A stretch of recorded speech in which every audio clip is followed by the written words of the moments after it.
que é, de fato, uma bactéria bastante agressiva, e as pessoas imaginavam que não era Pseudomonas, era o trato urinário que era o responsável por aquele quadro cético bastante grave, que acabou levando à amputação de vários membros da modelo e, finalmente, a sua morte.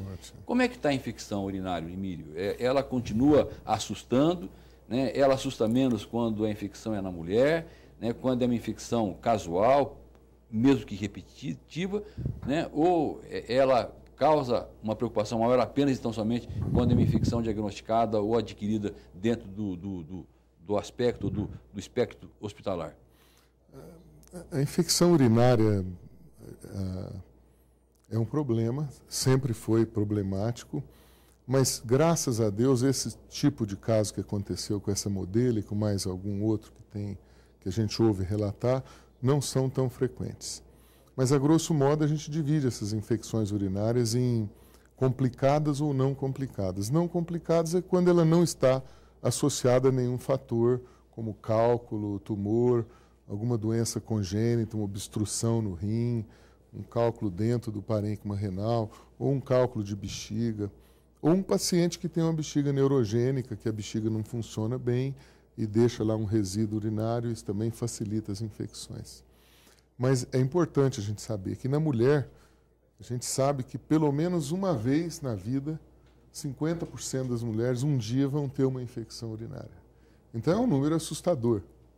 Mas o meu recado é que as pessoas não fiquem tão assustadas com a infecção urinária de repetição na mulher, que é comum, e aliás é muito mais comum depois da menopausa. Depois da menopausa, quantas infecções por ano seria assim, aceitável dentro de um padrão quase que de normalidade para as mulheres? Até uma infecção por ano você trata e observa.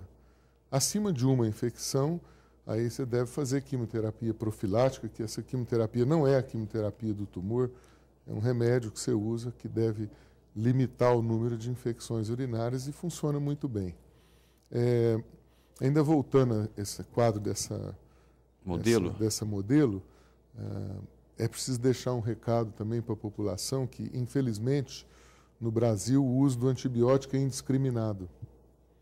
Você pode chegar na farmácia e comprar o antibiótico que você quiser, sem nenhuma receita médica. E estão criando essas superbactérias. E essas superbactérias são uma realidade nos hospitais.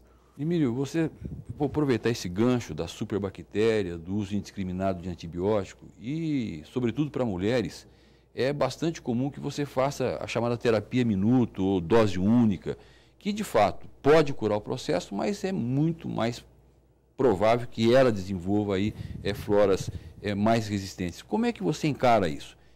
Vale a pena continuar tratando as mulheres com doses curtas, um dia, dose única, maior intensidade, 3 dias, uma semana? Como é que você encara isso? Qual é a tua recomendação? A minha recomendação é o seguinte: se for uma primeira infecção dessa mulher, que aconteceu fortuitamente, 22, 23 anos, 21 anos, pode ser tratada com um esquema de 3 dias ou de 1 dia. Parece que os resultados são muito semelhantes. Agora, se essa é uma infecção que se repetiu, aí realmente não se deve ser tratada dessa forma, deve ser tratada no mínimo 7 dias, e se ela tiver mais de 2 infecções urinárias por ano, tem que tratar os 7 dias e depois manter uma dose de manutenção, tem alguns medicamentos que se usam para isso, durante um tempo mais prolongado. Emílio, eu vou te explorar um pouco mais. Você falou da infecção urinária não complicada, via de regra cistite, na mulher e no homem. Mas aí tem um quadro de cistite, urina toda hora, às vezes com hematúria, né, na fase final, na fase mais intensa da sintomatologia, mas apareceu aquele sinalzinho que nos preocupa, apareceu a febre.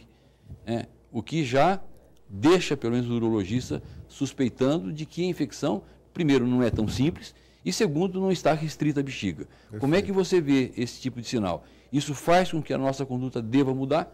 Sim. Na presença de febre, o mais comum é que você esteja com uma pielonefrite. Ou prostatite. Ou seja, ou uma prostatite no homem. Eu estava pensando mais nas mulheres. Né? Você gosta disso, né? Não só eu, a população. Mas, na realidade, então, essa Se for na mulher e tem febre, a chance maior que seja chamada pielonefrite, que é uma infecção no rim. E essa pielonefrite tem que ser investigada com ultrassonografia e o antibiótico tem que ser dado mais prolongadamente. Aí pelo menos uma semana, 10 dias, ou você recomenda 10 dias e no mínimo 10 dias no 10 pielonefrite, estar atento, porque se ela for não complicada, em 48 horas a febre deve ceder. E se acontecer isso, tudo bem, durante 10 dias esse paciente vai ficar bem. Faz aquele tratamento complementar. Agora, se for com um homem, aí obrigatoriamente faz o homem já muda a conduta, você tem que coletar o PSA. O PSA vai mostrar se é uma prostatite associada ou não. E se for uma prostatite, o que se recomenda é um tratamento de no mínimo 3 semanas, com dosagens seriadas. Já melhorou, né, Emílio? Porque antigamente eram 6 a 12 semanas, quando nós não tínhamos essas drogas, quando era a sulfa, né? Sulfametoxazol. Eu me lembro que eram de 6 a 12 semanas. 6 a 12 semanas. E há estômago para aguentar, né? Era difícil. Agora essa é no mínimo 3 meses. Uma recidiva, às vezes, tem que dar realmente os 120 dias. E se ela for grávida? Como é que você encara isso? Então, grávida tem que usar o antibiótico que não vá causar nenhum malefício para o nenê. Né? Tem que ser tratada também e tem que ser investigada, porque às vezes as grávidas também podem ter um cálculo, uma pedrinha que esteja lá obstruindo o ureter. E se houver isso, você tem que desobstruir, pode passar aquela sondinha por baixo, que ela fica interna e resolve o problema. Mas se não houver nada, se for só um quadro febril, infeccioso, sem nenhum fator associado, é tratar. Geralmente a gente usa amoxicilina ou uma cefalosporina, né? Que não vai afetar o neném. Ou a ampicilina, que em muitos casos ainda resolve. Exato. Né? A gente tem que usar uma droga que o ginecologista, que está mais habituado a saber o que vai afetar ou não o feto. Eu vou até aproveitar, porque você falou, e essa é uma pergunta constante para nós, né? Doutor, eu sou mulher, o urologista trata de mulher, né? Neste caso da infecção urinária, né, da grávida, é também um campo que o urologista cuida melhor, ou ele compartilha esse espaço com o ginecologista? Acho que você falou a palavra certa. A gente compartilha com os ginecologistas. De um modo geral, eles tratam. O ginecologista pede uma cultura, ele tem um ultrassom, não há nenhum outro fator causal associado, eles tratam. Mas é uma área que o urologista também pode tratar. Da mesma maneira que o assoalho pélvico, incontinência urinária, é uma área de domínio comum. Essa é uma área de domínio comum.